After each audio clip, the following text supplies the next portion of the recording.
Hello everyone, this is Dennis, Product Manager at Voliro, and today I'm here to show you the latest release, 2511. It's packed with new features and it has a very fresh look. So let's go right into it. As soon as you open the app, you land in the Mission Explorer page. Here you can long press a mission and batch select multiple missions to export them or delete them. What you also can do from this page is create a new mission. Here you can now select assets. This is a new feature of 2511.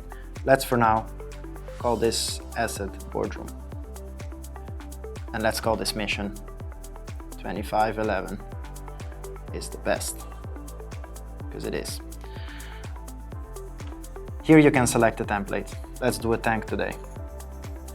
This new mission is now empty, so let's go in the pilot view to fill it up a little bit.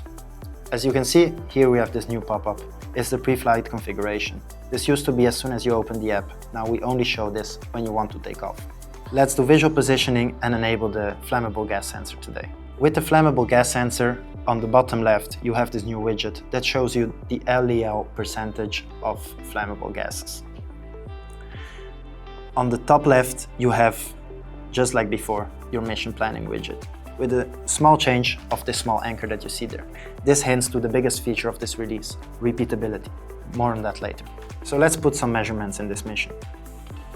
I'm gonna save a couple now. Let's take a look at how these measurements look into mission review. As you can see, we all populated them in the north scan. Nice thing is, I can now just drag and drop them to where I want to.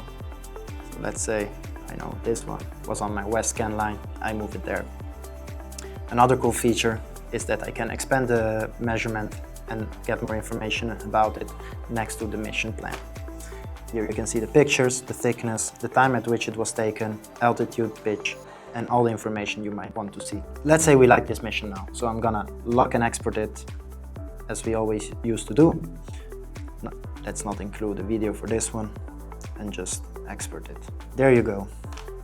There on the top right, you can see a new button appearing, the repeat.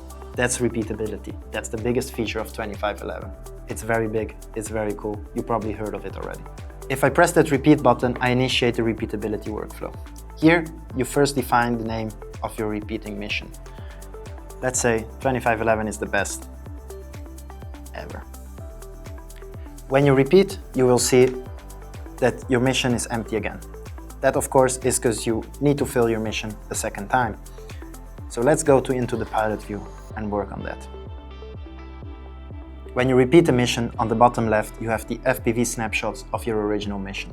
These can be very handy to see how the asset looked like a year ago and where exactly the point was taken. But also, you can use the on-screen navigation tools that navigate you directly to the point. These are in augmented reality directly on the asset and are very handy to guide you to the exact location. For your first point, you won't have guidance immediately. That's because you need to anchor at first, before displaying the measurement at their exact location. For that, simply press the anchor button before going on your first interaction, and then when you take a measurement, your whole mission will be anchored. After anchoring your first point, just go along with your mission and fill it up like you did in the original one. After you've repeated your mission, you will have new measurements associated to your original locations. This is nice, because now you can compare your original values with the new ones and see how much a wall thickness, for example, is degrading over time, and do proper trending and true predictive maintenance. For more information about the repeatability feature, make sure you watch the repeatability tutorial. Those are the main 2511 features. There's a lot of stuff here and there I didn't talk about, and the general fresh look, I think you should explore it yourself. Reach out to the customer success team to get 2511 deployed on your Voliro T. And thanks for tuning in. See you on the next one.